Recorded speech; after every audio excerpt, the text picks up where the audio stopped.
Bonjour peuple de Dieu, bonjour chers frères et sœurs, vous qui êtes connectés en ce moment sur YouTube, sur Mic Radio et d'autres dans leur poste téléviseur.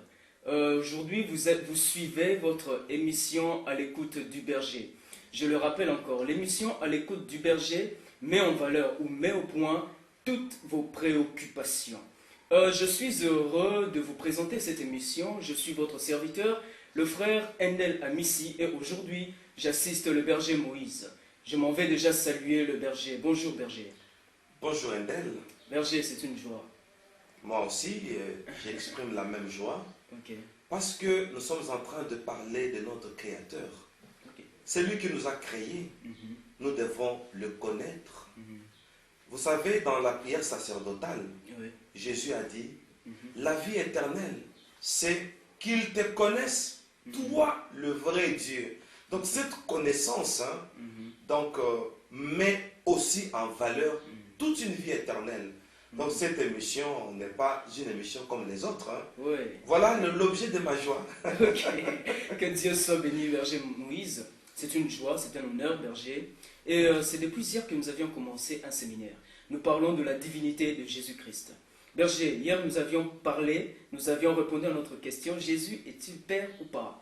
Et vous nous aviez prouvé noir sur blanc que Jésus est Dieu. Aujourd'hui, berger, nous parlons de la création.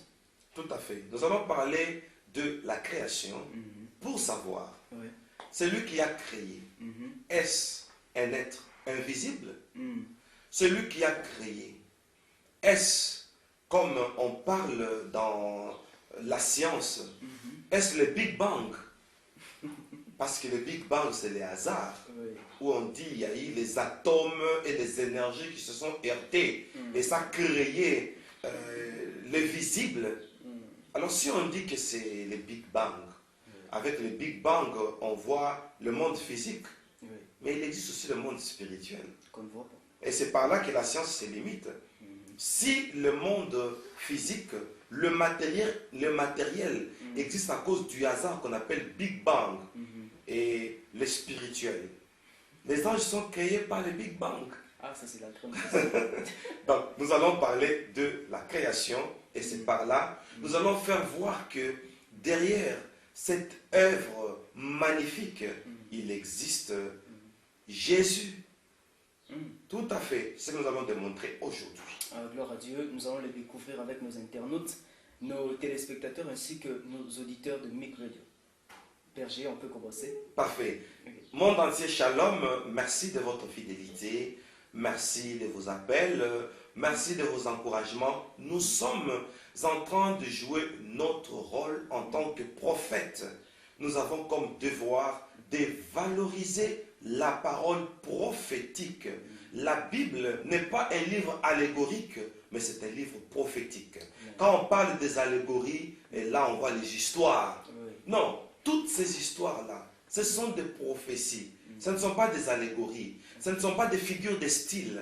Ce sont des prophéties que nous sommes en train d'exploiter. Ainsi, nous allons expliquer, Endel, comment la création a eu lieu et comment intervient l'homme de Jésus. Et à la fin, nous allons faire voir que la Trinité, dans tout ce que nous allons dire, n'aura pas de place. Il y a un seul être suprême qui a été souverainement élevé. Jésus. Et on dit, afin qu'au nom de Jésus, tous genoux fléchissent. Je demande aux internautes de me donner la nature de tout. C'est sans exception. Tous genoux fléchissent. Au ciel, sur la terre, sous la terre et sous la mer. Donc, s'il y a un certain Dieu, entre guillemets, au ciel, devant le nom de Jésus, ces genoux doivent fléchir. Voilà. Donc, nous sommes en train de parler de l'homme de Jésus. Nous parlons de la création et nous commençons par le commencement. Si vous permettez la tautologie. On vous le permet. Merci. Alors, Endel, nous commençons avec le livre d'Ésaïe. Ésaïe, chapitre 48. Avec vous, nous allons lire le verset 13. Ésaïe 48, verset 13. Oui. Je lis au nom de Jésus. Amen. Ma main a fondé la terre et ma droite a étendu les cieux. Je les appelle Et aussitôt, il se présente. Voilà comment a eu la création. Ok. Donc Dieu, comme les Écritures déclarent, au commencement Dieu créa les cieux Et la terre. et la terre. Donc il s'est servi de deux mains. Et je vais me permettre d'illustrer. Oui. Attention, c'est une illustration prophétique. Mm. Comme les Écritures déclarent, ma main a créé la terre. Oui. Et ma droite a créé, A a étendu. étendu les cieux. Mm. Donc, il s'est servi de deux mains. Ok. La main droite Mm. et la main gauche. Ok. C'est ça la main droite. Oui. C'est ça la main gauche. Mm. Il dit, ma main a fondé la terre. Ok. Avant, il y avait les eaux qui se mêlaient. Mm. La Bible dit, Dieu sépara les eaux d'avec les eaux. Ok. D'une main, il a rabaissé les eaux d'en bas. Mm. D'autres mains, il a soulevé les eaux de dessus. Et il a fait ça tel que je fais. Ok. Ma main a fondé la terre. Les eaux d'en bas, Mm. Dieu a fait un passage Ok. de la main. Les eaux se sont séparées. Les eaux d'en bas, il a fondé le sec qu'on appelle la terre. Ok. Les eaux de dessus, il a étendu les cieux par sa droite. Et je pose une question. Qu'a fait la droite de Dieu d'après ce passage? D'après la droite de Dieu, il a étendu le ciel Avec sa droite. sa droite. Mm. Mais la Bible dit, qui a reconnu les bras de l'Éternel? C'est un langage prophétique. Oui. C'est une main. Mm. Quand Dieu parle, faisons attention comme nous l'avons dit à l'émission précédente. Oui. Problème de mots, Des quand termes. des termes. Quand on voit père, quand on voit fils, Mm. n'est-ce pas? Oui. On pense que c'est un père biologique, un fils biologique. Mm. Or, c'est un langage prophétique. Ma main a étendu les cieux. Oui. Il faut faire attention avec cette main-là. Ma droite plutôt. Et ma main a fondé la terre. Nous allons entrer en profondeur Ok. sur la droite qui étend le cieux. Et on dit, les cieux des cieux ne peuvent pas les contenir. Donc, quand on voit les cieux, on voit le firmament infini. On voit un cosmos illimité. Mais Dieu s'est servi que de sa droite. Et là, je pense que le monde entier est d'accord avec moi. Oui. Toutes les tendances religieuses sont d'accord avec moi. Ok? À la création, Dieu s'est servi de sa main. Dieu s'est servi de sa droite. Cette parole prophétique continue. Ok. Un d'elles, nous sommes dans Actes, Ok. chapitre 7. Dans le Nouveau Testament, chers bien-aimés, nous allons prendre le verset 55 jusqu'au verset 57. Ok. Et nous allons révéler quelque chose de très capital. D'accord. Acte 7, Mm. 55 à 57. Mais Étienne, rempli du Saint-Esprit, et fixant les regards vers le ciel, vit la gloire de Dieu et Jésus debout à sa droite, à la droite de Dieu. Et il dit, voici, je vois les cieux ouverts, et le Fils de l'homme debout à la droite de Dieu. Ils poussèrent alors des grands cris, en se bouchant les oreilles. Ils se précipitèrent tous ensemble sur lui. Étienne, rempli du Saint-Esprit, il prend un langage spirituel. Il dit, je vois les cieux ouverts et le Fils de l'homme debout À la droite de Dieu. à la droite des dieux. Si Étienne dit ça, et on les lapide, les gens se bouchent les oreilles. Mais lui voit quelque chose. Le Fils de l'homme est à la droite de Dieu. Excusez-moi, berger. Pendel, Déjà, de par ce passage, nous voyons déjà la Trinité. c'est ce que je voulais dire. Le Saint-Esprit, le Fils et Dieu. Et c'est par là que la Trinité Hmm. commence Ok. pour les trinitaires. Mais vous avez dit comme eux. Hmm.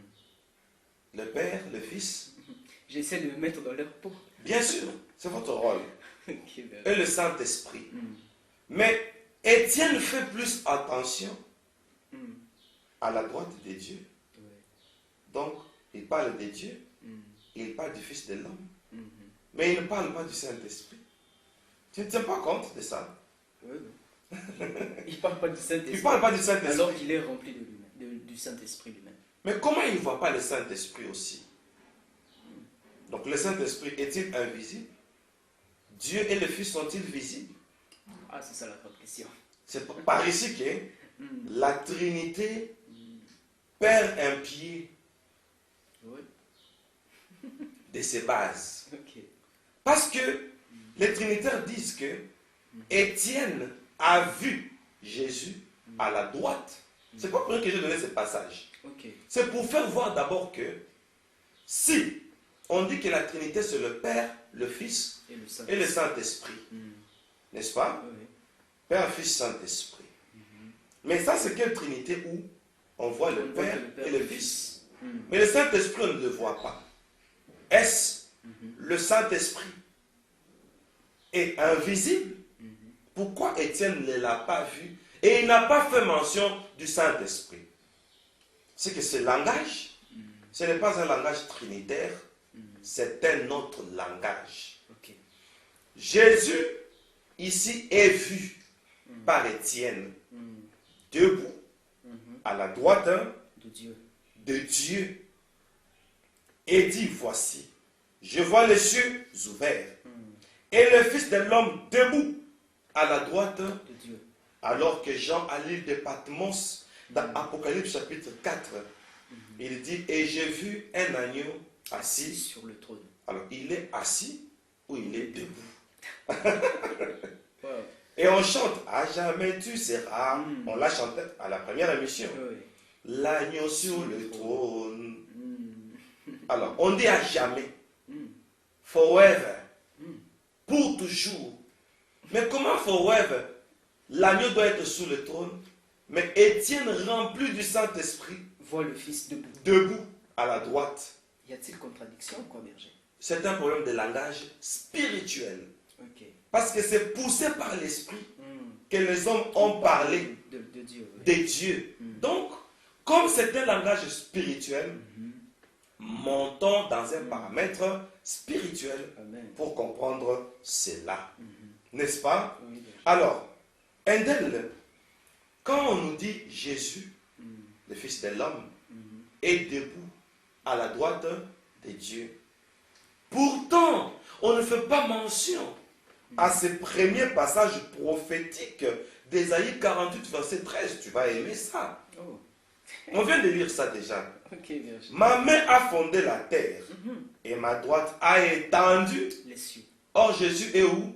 À la droite. Déduisons pour dire qui a étendu les cieux. C'est Jésus. C'est Jésus. Parce qu'il est Il est à la droite. à la droite. C'est pourquoi dans Colossiens, chapitre 1er, commençons par le verset 12 et on descend. On y va. D'accord. Colossiens 1er. Colossiens Verset chapitre 12. 1er, verset 12. Ok. Je lis au nom de Jésus. Amen. Rendez grâce au Père qui vous a rendu capable d'avoir part à l'héritage des saints dans la lumière. 14. En qui nous avons la rédemption, la rémission des péchés. 15. Il est l'image de Dieu invisible. Stop. Qui est l'image de Dieu invisible? Jésus. Noir sur blanc. Dieu est tellement invisible. Si vous voulez avoir l'idée sur l'image d'un Dieu invisible, il faut voir qui. Voici Jésus. Alors, si Jésus est l'image du Dieu invisible, que nous dit Genèse, faisons l'homme à notre... Image. J'aime ça. Faisons l'homme selon le modèle de Jésus. C'est pourquoi Paul dit, Ouais. le plan de Dieu était que tous soient à l'image de son Fils, qui est le premier-né de toute la création. Ok. C'est-à-dire, avant que la création ne fût, il est. On le met toujours au Et présent. là, On fera mention Je ne veux pas trop entendre pour parce que j'ai prévu ça le long de l'émission. D'accord, berger. Tu veux me parler de je suis que Dieu avait dit à Moïse, on y arrivera. Ok, berger. D'accord. D'accord. Donc ça, c'est tellement prophétique. Vous êtes à quel verset? Je suis au verset 15. Au verset 15. Il y a quelque chose qui va encore nous faire du bien. Il est l'image, le fils là, Oui. du Dieu invisible, le premier-né de toute, création. c'est-à-dire, avant que la création ne fût, lui est déjà. Même avant que les anges ne fussent. Il est. Aussi. On met ça au présent. Jésus est. Ah, on ne met pas ça au passé. Il n'était pas, il est. Il est. Oui. On s'expliquera. Okay. Alors, Endel, Berger. prends-nous le verset 13. D'accord. Parce qu'on doit souligner quelque chose qu'on a sauté. Ok. On y va. Verset 13. Qui nous a délivrés de la puissance des ténèbres et nous a transportés dans le royaume de Fils de son amour. Son fils a un royaume. Or, celui dont le royaume appartient, il est Il est un roi. roi. Mhm. Merci. C'est pourquoi on dit son nom s'appelle la parole de Dieu, le roi des rois. Ok. Alors, si dans Apocalypse, on donne à Jésus le nom de la parole de Dieu, noir sur blanc, n'est-ce pas? Mais on nous dit qu'au commencement était la parole. Remplaçons la parole par sa valeur. Au commencement Place X par sa valeur, on dit que au commencement était Jésus. était Jésus. Parce qu'Apocalypse dit son nom s'appelle la parole de Dieu. Or, au commencement était la parole. Et rien de ce qui a été fait n'a été fait sans elle, la parole du commencement. Or, Apocalypse nous remplace la parole par sa valeur pour dire la parole c'est Jésus. Okay. Ce qui au commencement était Jésus. Rien de ce qui a été fait n'a été fait sans Jésus. C'est clair. C'est pourquoi Étienne le voit à la droite de Dieu. Parce que Dieu a étendu les cieux par sa droite. C'est que c'est Jésus qui est en train de créer. Il faut être spirituel pour comprendre ça. Moi, quand j'ai vu Jésus pour la toute première fois, il m'a dit, parmi les sciences, et je l'ai dit tout haut, parce que c'est Dieu qui me l'a dit, les sciences que Satan a utilisées, il se sert de la théologie. Et je demande à tous les théologiens de faire très attention parce que la théologie n'est qu'une science. La théologie n'est qu'une étude élaborée par les humains. Et dans la théologie, il y a un chapitre sur la Trinité. Ah oui. Un chapitre consacré pour ça. Sur la Trinité, qui démontre qu'il y a trois personnes en Dieu. Mais s'il y a trois personnes en Dieu, anticipons un peu un d'elles. Jésus leur dit, allez, faites de toutes les nations des disciples. Baptisez-les au nom du Père, du Fils et du Saint-Esprit. Qui dit ça? C'est Jésus. C'est Jésus. Oui. Alors si on doit baptiser au nom du Père, du Fils et du Saint-Esprit, mais on dit au nom, le nom est au singulier, mais on voit le Père. On voit trois personnes. Et le Fils et le Saint-Esprit. Maintenant, Père, est-ce un nom? Parce qu'il dit baptiser au nom. Au nom du Père. Et on voit un nom au singulier, au nom du Père. Père n'est pas un nom, Fils n'est pas un nom, Saint-Esprit n'est pas un nom. On en parlera. Berger, Endel. j'allais un peu dire une chose. Concernant nos théologiens, Berger, oui. On dit qu'il y a trois personnes en Dieu. Oui. Berger, j'aimerais juste soulever un point en disant qu'un homme est tripartite aussi. Oui. Quand je vois le berger Moïse, je sais que ce que je vois, c'est le corps du berger Moïse. Le berger Moïse contient une âme, il a un esprit. Mais tout ça ne forme qu'une seule personne. Ça ne forme qu'une seule personne. Et d'ailleurs, ce n'est qu'une seule personne. J'entre dans votre exemple. J'ai le corps, l'esprit et l'âme. Ça fait de moi un être. Oui. N'est-ce pas? Supposons que je viens chez Endel. Je dis, Endel va dire, par exemple, au technicien Christian que le berger Moïse a besoin de $1000. et vous prenez le message, je vous ai envoyé. Vous allez chez l'ingénieur Christian pour lui dire, ingénieur Christian, le corps, l'esprit et l'âme m'ont envoyé vers vous. C'est ça, baptisé au nom du Père, du Fils et du Saint-Esprit. Ok. Tant que un nom n'est pas sorti, quand vous parlez de mes composants, je ne suis pas encore défini. Je ne suis pas encore identifié. Ah ouais. Corps, esprit et âme, c'est vague. Tandis que le nom qu'on donne, c'est une précision. Une précision. Très important, Endel. Ah ouais. Une précision. Donc, il suffirait de dire juste que ingénieur Christian, le berger Moïse m'a envoyé. Ça suffit. Et ça suffit de dire aussi, il faut baptiser au nom de Jésus. Jésus, c'est tout.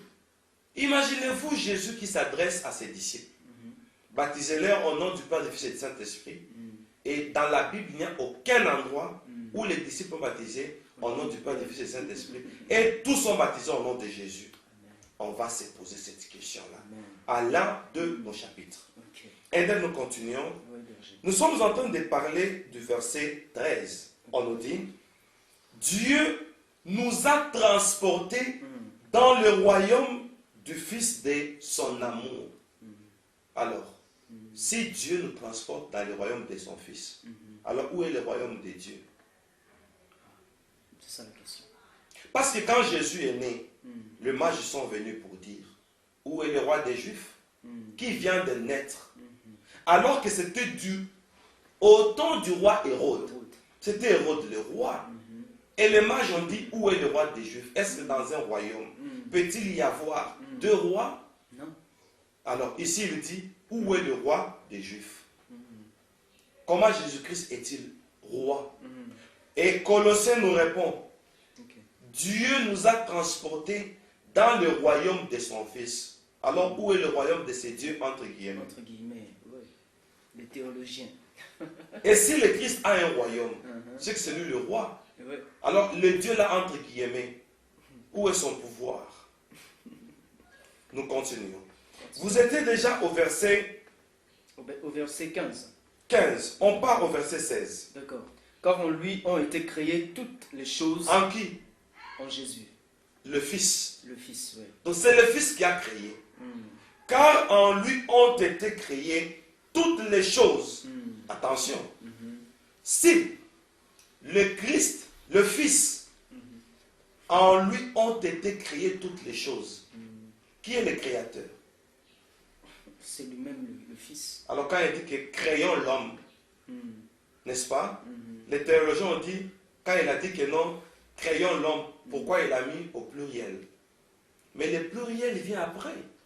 On dit, Dieu dit, faisons l'homme. C'est lui qui dit au singulier. Ce qui suit est au pluriel. C'est juste un jeu de mots. Même pas. D'abord, même si on met au pluriel, Ouais. mais c'est lui qui dit, on ne tient pas compte de ça. Dieu dit, faisons l'homme. Qui dit Dieu? Dieu. Est-ce qu'on dit Dieu avec X, dire? Ah oui. On dit Dieu dit. Nous sommes au singulier. Ok. Faisons l'homme.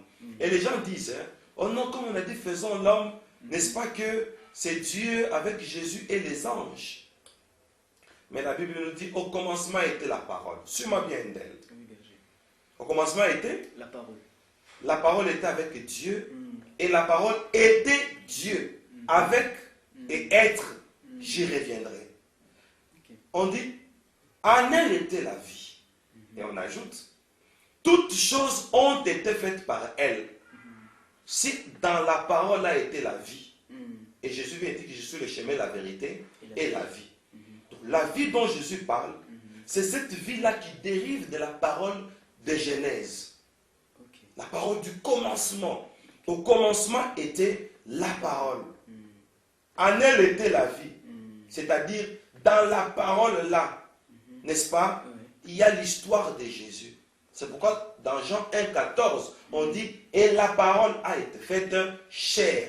Elle a habité parmi nous. C'est-à-dire, Dieu a habité parmi nous. Et on ajoute, rien de ce qui a été fait n'a été fait sans elle.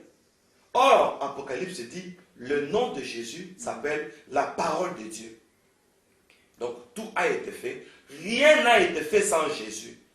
Maintenant, quand on dit faisons l'homme, or on dit rien n'a été fait sans cette parole-là, qui est Jésus. Maintenant, comment on peut dire que les anges se sont impliqués aussi dans la création? Alors que les anges eux-mêmes aussi ont été créés par la parole. Et depuis quand une créature peut-elle commencer à créer? Alors, la théologie n'a pas fait attention à ces nuances qui cachent toute une révélation pour laquelle nous en faisons même une émission. Un d'elles, rien de ce qui a été fait n'a été fait sans elle. Maintenant, quand on dit faisons l'homme, et on peut facilement déduire et comprendre, comme personne n'a participé à la création, que le créateur lui-même. Et quand il met au pluriel, Dieu dit faisons l'homme. Celui qui dit est seul. Et quand il met au pluriel, c'est un pluriel majestueux. Voilà. Parce que c'est un créateur grand. Et un dignitaire parle toujours au pluriel. Ah oui, la grande question a été répondue. Ah. C'est un pluriel majestueux. Un pluriel majestueux. C'est par sa majesté, berger. Ah oui. Il est rempli de majesté, berger. Alors, on continue la lecture. On y va, Indel. Nous sommes au verset 15. Hein? Au verset Colossiens 1,16. Ok. Car en lui ont été créées toutes les choses qui sont dans les cieux et sur la terre, les visibles et les invisibles. Trône, dignité, domination, autorité. Tout a été créé par lui et pour lui. On peut se limiter là. Okay. Tout a été créé par lui et pour lui. Parmi les choses que le Fils a créées, c'est créé par lui et pour lui. Je vais vous poser une question qui va vous scandaliser. Et ça va vous énerver contre la théologie. Ça, je vous dis. Pourquoi? Si Colossiens nous dit, tout a été créé par lui et pour lui. Parmi les choses créées, on met trône au pluriel. Mais comment quelqu'un qui crée le trône et qui n'est pas accessible sur le trône? Parce qu'Étienne le voit debout à la droite de Dieu. Et les théologiens ont dit, vous voyez, il est à la droite de Dieu. C'est Dieu qui est sur le trône. Or, le trône là, c'est le Fils qui a créé. Comment il peut créer le trône et il ne l'utilise pas? Vous voyez, hein? Ça, c'est révoltant. On nous a fait croire les choses qu'on n'a pas maîtrisées soi-même. Ici, Jésus qui a créé, le fait de créer, c'est ça, être à la droite d'eux. Parce que Dieu a tout créé, il a étendu les cieux par sa droite. C'est la prophétie qui veut dire, quand il voit Jésus à la droite de Dieu, c'est-à-dire, il est à la majesté. Donc Jésus est glorieux. Il voit Jésus dans la gloire. Parce que cette droite-là n'est pas une position physique ou géographique. La droite-là, c'est une signification du Créateur. De la puissance. De la puissance. Donc, il a vu Jésus dans sa puissance. C'est un langage prophétique. Et donc, nous sommes en train d'évoluer. Nous allons prendre Apocalypse chapitre 19. Apocalypse 19. Nous allons donner une nouvelle nuance. Apocalypse chapitre 19, verset 11 à 13. Puis je vis le ciel ouvert et voici parut un cheval blanc. Celui qui le montait s'appelait Fidèle et véritable. Et le juge et combat, et il juge et combat avec justice. 12. Ses yeux étaient comme une flamme de feu. Sur sa tête étaient plusieurs diadèmes. Il avait un nom écrit que personne ne connaît, si ce n'est lui-même. Je continue. Oui, le dernier verset. Il était revêtu d'un vêtement teint de sang. Son nom est la parole de Dieu. Et quand on parle d'un vêtement teint de sang, et son nom, comme je viens de le dire, s'appelle la parole de Dieu.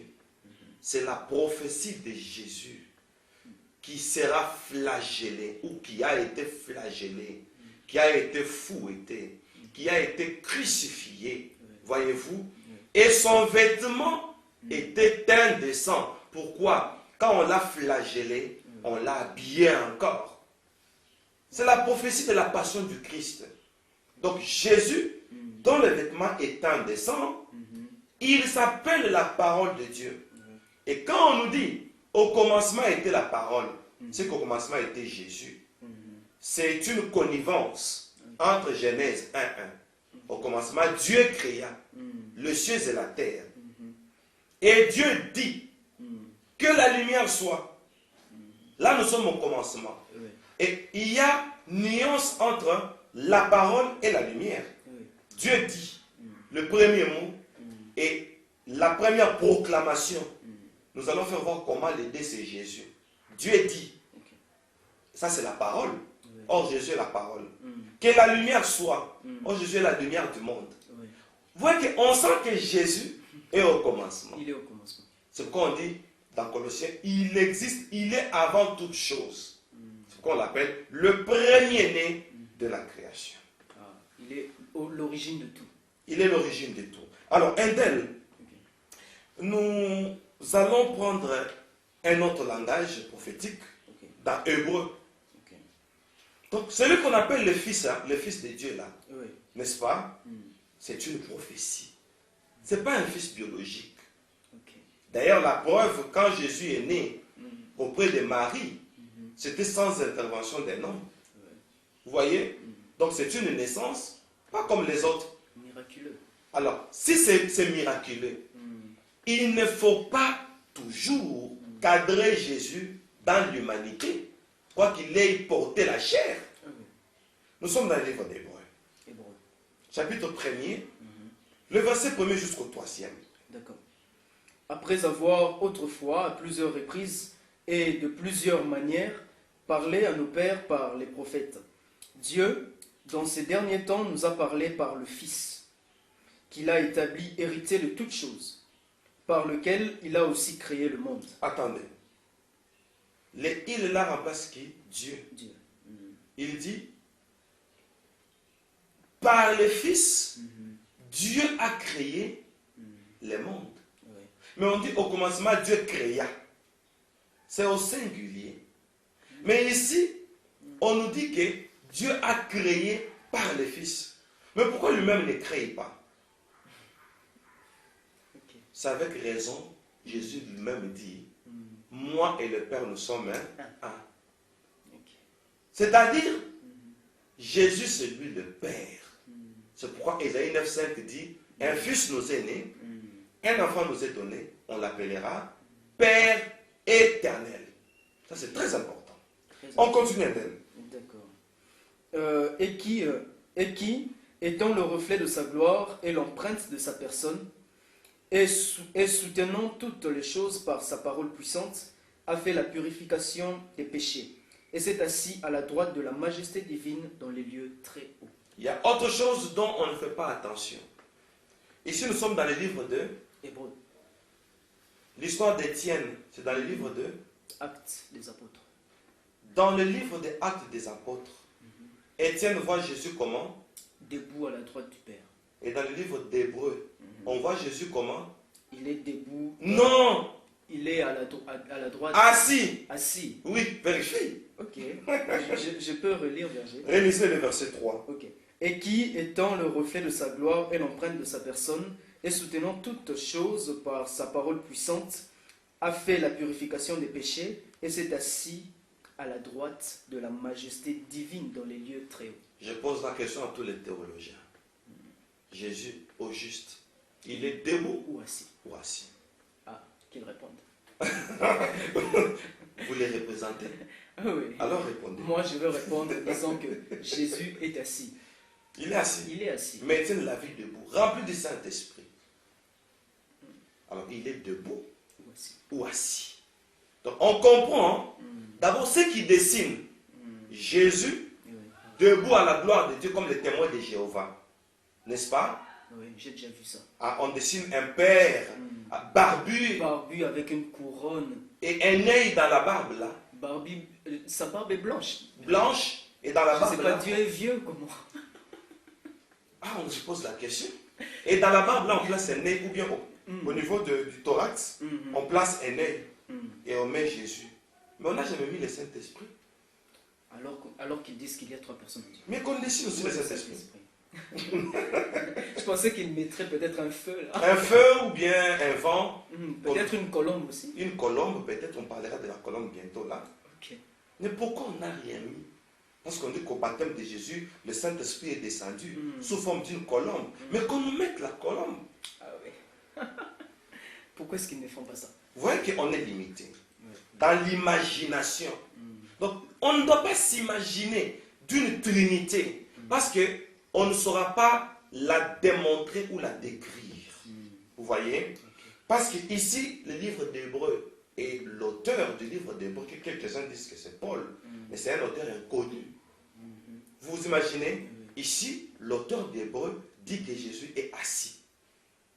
Donc tout ça, on comprend maintenant que on ne sait pas s'il est debout ou s'il est assis. Ce sont des termes prophétiques que nous sommes en train d'expliquer. Si Jésus est assis sur le trône, à la droite de Dieu, alors est-ce qu'il y a l'autre trône à côté où Jésus est assis et l'autre trône où le Saint-Esprit est assis?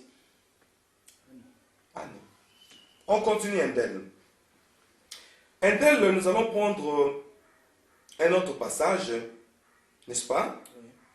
Ésaïe, chapitre 44, verset 24. Ésaïe 44, 24. Ok. Ainsi parle l'Éternel, ton Rédempteur, celui qui t'a formé dès ta naissance. Moi, l'Éternel, j'ai fait toutes choses. Seul j'ai déployé les cieux, seul j'ai étendu la terre.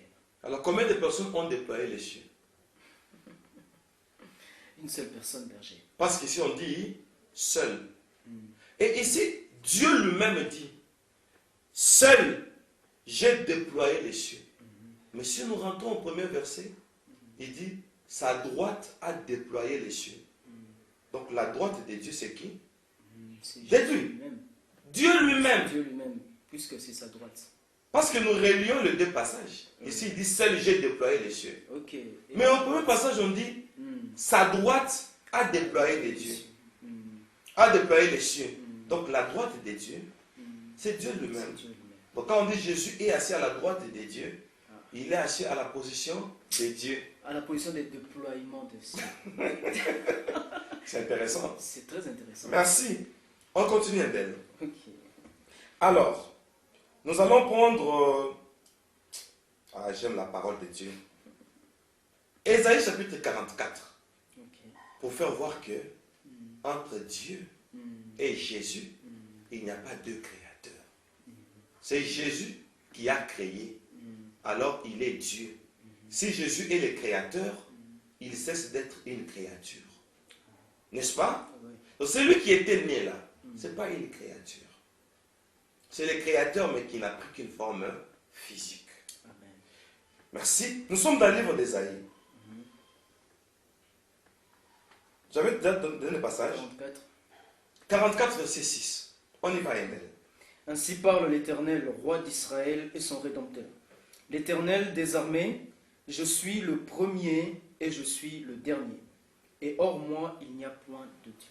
Donc, comme il est le premier, il est le deuxième, le dernier, Le dernier, oui. donc il reste le seul Dieu. parce qu'il existe avant les temps. Et il existera après le temps. Alors, il est Dieu. Mais parlons d'Apocalypse. Je ne commente pas encore. D'accord. Apocalypse chapitre 22, verset 12 à 13. Ok. Apocalypse 22. Verset 12 à 13. Pendant que vous préparez les passages, je lis pour les bien-aimés. D'accord. Ésaïe 44, 6 qu'on vient de lire, je relis. Ok. Ainsi parle l'Éternel, roi d'Israël et son Rédempteur. Oh, mais nous savons que le seul Rédempteur, c'est Jésus. Oui. Le roi des Juifs, c'est Jésus Oui. qui a été crucifié. Parce qu'il s'est dit roi des Juifs, on a même placé une mention. Mais ici on dit que Ainsi parle l'Éternel, roi d'Israël, et son rédempteur. L'Éternel des armées, je suis le premier et je suis le dernier. Et hors moi, il n'y a point de Dieu. Ça, c'est le prophète Isaïe. Mais allons dans Apocalypse. D'accord. Apocalypse 22, 12. 12 à 13. Voici, je viens bientôt, et ma rétribution est avec moi, pour rendre à chacun selon ce que son œuvre. Je suis l'alpha et l'oméga, le premier et le dernier, le commencement et la fin. On a déjà parlé du commencement. Oui. Au commencement était la parole. Et Jésus, son nom s'appelle la parole de Dieu. Au commencement était Jésus. Et comment dans Apocalypse, on dit voici je viens bientôt. Et nous savons qui doit revenir. Jésus-Christ. Alors, celui qui vient là. Nous attendons le retour de Jésus. On ouvre la parenthèse, c'est pourquoi on nous appelle le Messianique. Messianique International Church. Ok. Nous attendons le retour de Jésus. Donc, celui qui vient ici, qui vient d'ailleurs bientôt, c'est Jésus. Mais comment celui qui vient, Jésus, est le premier et le dernier, le commencement et la fin. Donc, nous sommes en train de comprendre. Apocalypse appelle celui qui est le premier et le dernier, Jésus. Et Ésaïe appelle celui qui est le premier et le dernier, c'est éternel. C'est que Jésus est l'éternel. C'est pourquoi Ésaïe 9,5 dit, un fils nous est donné, on l'appellera Père éternel. Endel. Acclamons d'abord la démonstration de la parole de Dieu. Qui est le berger Moïse Louchiko? L'un des prophètes du temps de la fin.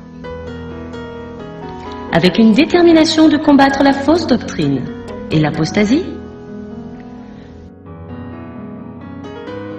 le berger Moïse Louchiko a comme initiative de valoriser la parole prophétique de la Bible afin de contribuer à l'épanouissement du corps de Christ.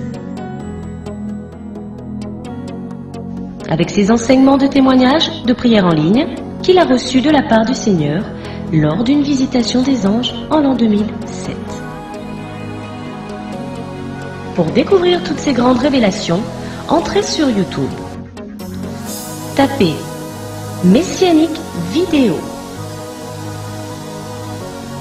Messianique Vidéo, j'aime. La parole de Dieu s'explique de par elle-même. C'est pourquoi cette émission, nous avons beaucoup de versets. Oui. Pour que nous puissions comprendre. C'est vraiment une étude. Indel, Berger. nous sommes dans Jean, chapitre 17, verset 3. Et là, Jésus est en train de faire une prière sacerdotale. Ok.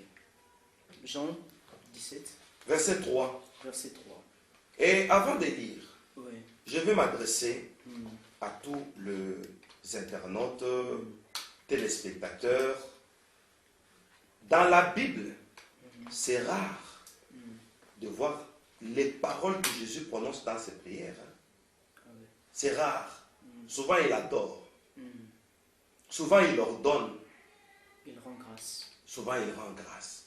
À la multiplication de pain, à la résurrection de Lazare, etc. N'est-ce pas? Oui. Souvent, il proclame, Lazare sort, et les morts sortis. Ok. Le main, le pied lié, etc. Mais ici, on nous donne les paroles de la prière sacerdotale. Et nous parlons souvent du sacerdoce. Oui. Et beaucoup de gens disent que quand on parle du sacerdoce, on doit parler de miracles.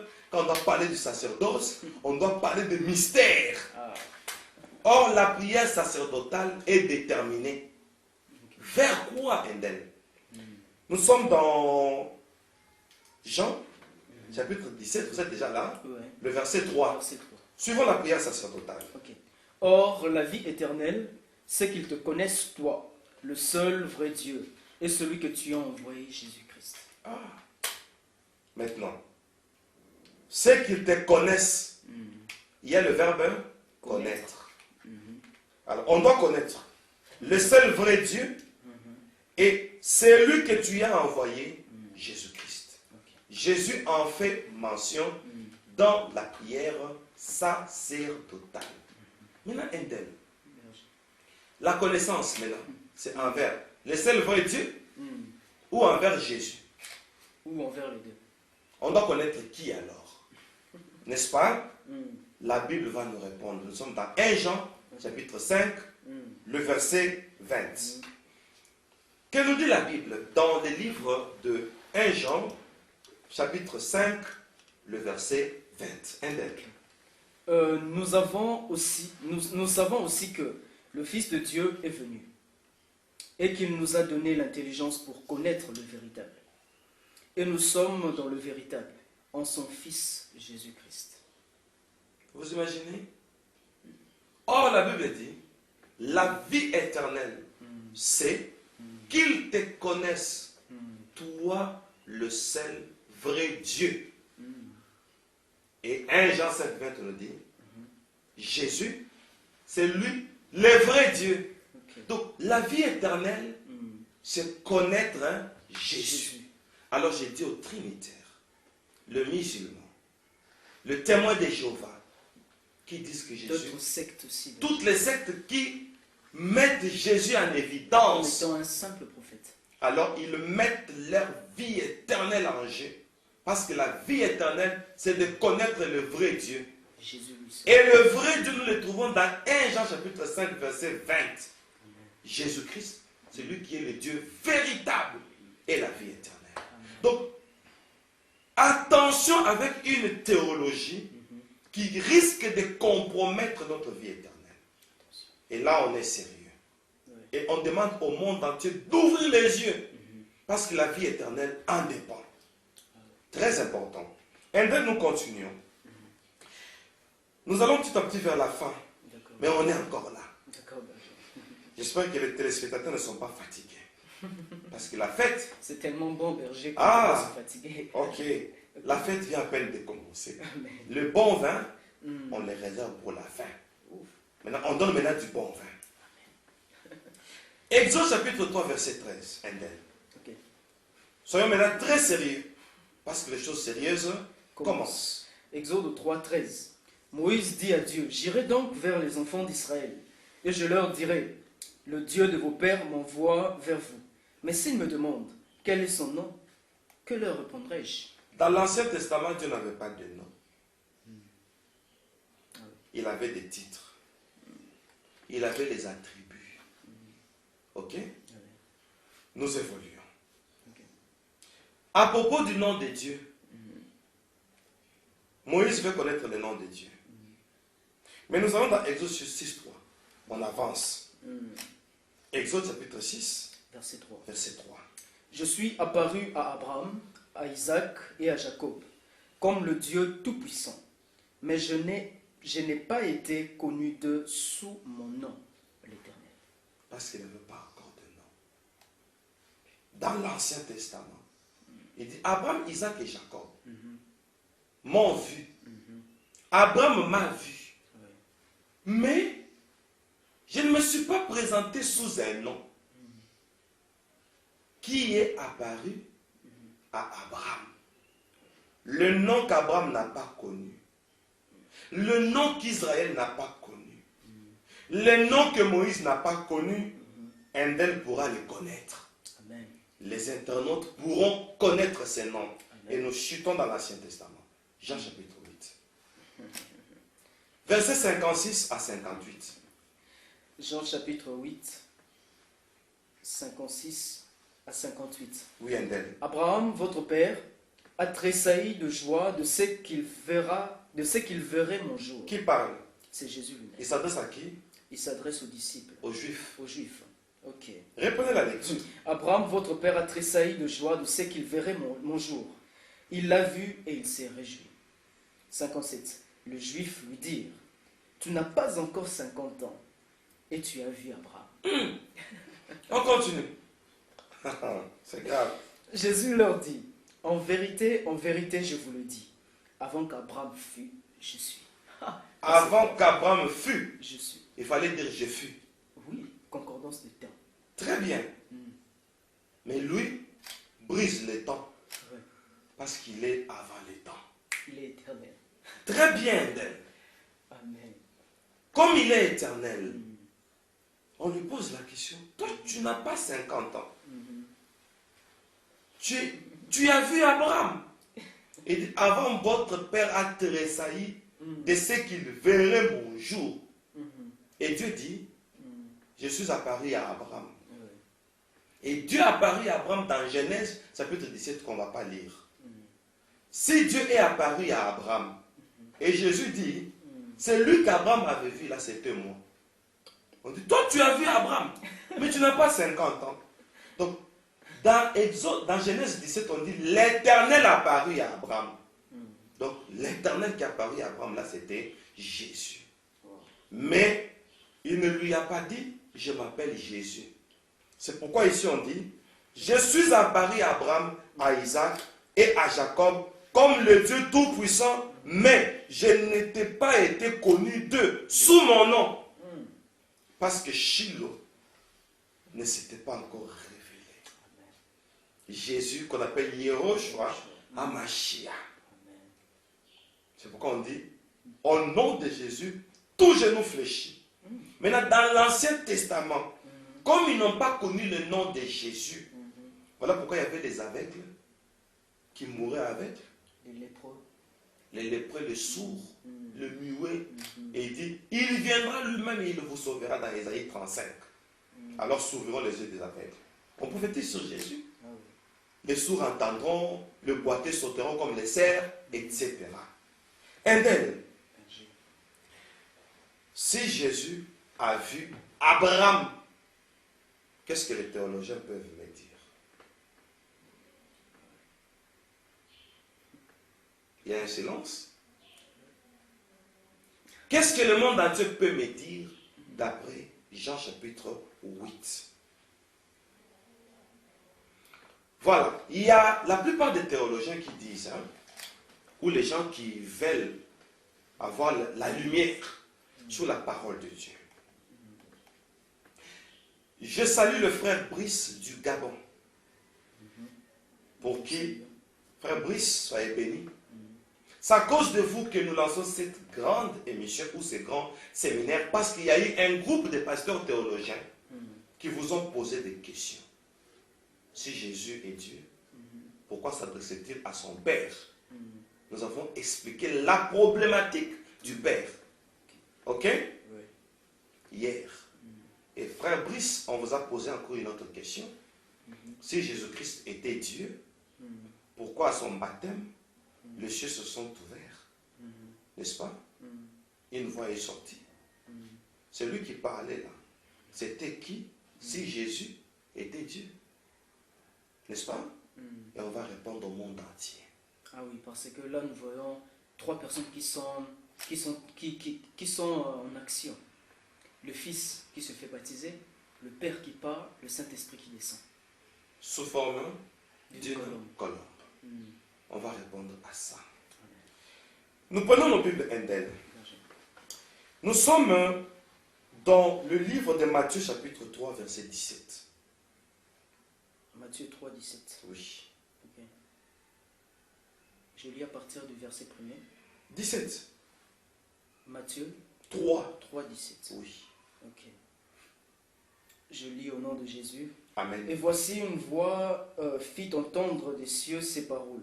Celui-ci est mon Fils bien-aimé, en qui j'ai mis toute mon affection. Analyse schématique. Et voici une voix fut entendre d'où? Des cieux. Si une voix peut sortir des cieux, or on met les cieux au pluriel. Nous sommes une voix qui vient de l'infini. Une voix qui sort du cosmos. Jésus est dans les jardins. Jourdain. Dans le Jourdain. Il est en train d'être baptisé. La voix dit celui-ci. Mais elle vient de loin cette voix. Il fallait dire celui-là. Les Français. Mais pourquoi on dit celui-ci? Ah oui. Une voix fit entendre des cieux. C'est très loin. Jésus est sur la terre. Mais la voix dit celui-ci. Apparemment, il est prêt. Très bien d'elle. Même en anglais, on nous a appris this is, that is. N'est-ce pas? Oui. Celui-ci et celui-là. La voix vient des cieux. Donc, ce terme n'a pas sa raison d'être là. Tant que Jésus est dans le Jourdain, cette voix ne peut pas dire celui-ci. On dit celui-ci quand on est prêt. Oui. Donc on comprend. Une prophétie. La prophétie, c'est que au temps de Moïse, Dieu descendait sur la montagne. Dieu faisait quoi? Il descendait sur la montagne. Et quand il parle à Israël, la voix sort du ciel. Tu n'as jamais lu ça? Tu n'as jamais entendu parler de ça? Si, j'ai entendu parler de ça. Et le peuple était même effrayé. Comment? Ils ont dit à Moïse, parle à ton Dieu. Oui, Dieu qui descend, Oui. mais la voix sort au ciel. On va lire ça pour bien joindre les passages. Ok, berger. Nous sommes dans le livre de Néhémie, chapitre 9, verset 13. Néhémie 9, verset 13. Oui. Tu descendis sur la montagne de Sinaï, tu leur parlas du haut des cieux, et tu leur donnas des ordonnances justes, des lois de vérité, des préceptes et des commandements excellents. Tu descendis sur la montagne de Sinaï et tu leur parlas du haut des cieux. Tu descendis, tu parlas du haut des cieux. Mais ce que Jésus a fait, la parole a été manifestée en chair. Oui. Elle a habité parmi nous. Jean 1, 14. Dieu est descendu parmi nous. Il est habitué à parler comme ça. Il descend comme au temps de Moïse. Jésus dit, je ne suis pas venu abolir la loi de Moïse, je suis venu l'accomplir. Il fait comme il faisait à Moïse. Il descend sur terre, la voix sort du ciel. Mais lui est sur terre. C'est juste pour prouver que au commencement était la parole. La parole était avec Dieu et la parole était Dieu. Donc, c'est lui qui parle là, c'est celui qui est dans les Jourdains. Voilà pourquoi il dit celui-ci. C'est pourquoi il dit celui-ci. Et non celui-là. Et non celui-là. Et pourquoi les yeux s'ouvrent? Parce que le premier Adam avait péché. Et la porte qui mène vers la vie est fermée. Et Jésus vient et se fait comme deuxième Adam. Il dit, je suis la porte des brebis. Alors, si Adam a fermé la porte par ce péché, la porte qui mène vers la vie, c'est le chemin du ciel. Et Jésus est sans péché. Il nous ouvre les cieux. Parce qu'il est sans péché. Et ce n'est pas fini. Pourquoi la colombe descend? Sous la forme du Saint-Esprit. Ok? Le Saint-Esprit n'est pas une colombe. Mais la colombe descend sous la forme du Saint-Esprit. Parce que c'est Sous la forme d'une colombe. le Saint-Esprit descend sous la forme d'une colombe, n'est-ce pas? Ici, c'est la prophétie du temps de Noé. Ce qui arriva au temps de Noé arrivera de même à l'avènement du Fils de l'homme. Qu'est-ce qui est arrivé au temps de Noé? Noé a lâché, suivez-moi bien. Noé a lâché la colombe. La colombe est partie. Elle est revenue dans l'arche. Parce qu'il n'y avait pas un endroit où poser ses pieds. N'est-ce pas? Après 7 jours, il lâcha encore la colombe. Le chiffre 7. Le chiffre de la perfection. N'est-ce pas? Alors, ça nous prophétise celui qui est parfait. Quand il viendra, on va lâcher la colombe. Comme la colombe n'avait pas trouvé de place où poser ses pieds, et Jésus vient au Jourdain, et la colombe vient se placer sur lui, Sur son épaule. sur son épaule, pour dire, cette colombe qui a manqué d'endroit dans l'Ancien Testament, et voici dans le Nouveau Testament, la colombe se pose sur Jésus. Et la colombe symbolise la sanctification. La colombe symbolise le Saint-Esprit. C'est un symbole. Pour dire l'endroit où vous pouvez trouver le Saint-Esprit, c'est sur qui l'emblème descend? Sur Jésus. C'est un message prophétique pour dire, si vous voulez voir un endroit où le Saint-Esprit se manifeste, C'est sur cet homme-là, Endel, j'ai dit, et je vous remercie. Merci beaucoup, berger. Merci, Endel. Quel éclaircissement. Nous sommes vraiment éclairés, berger.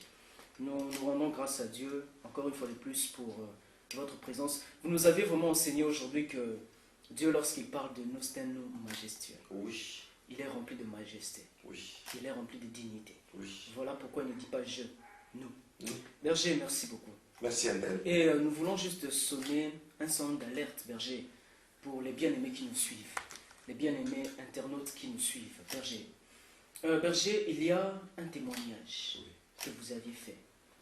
Dans ce témoignage-là, je peux même demander à nos internautes d'aller resuivre ce témoignage-là.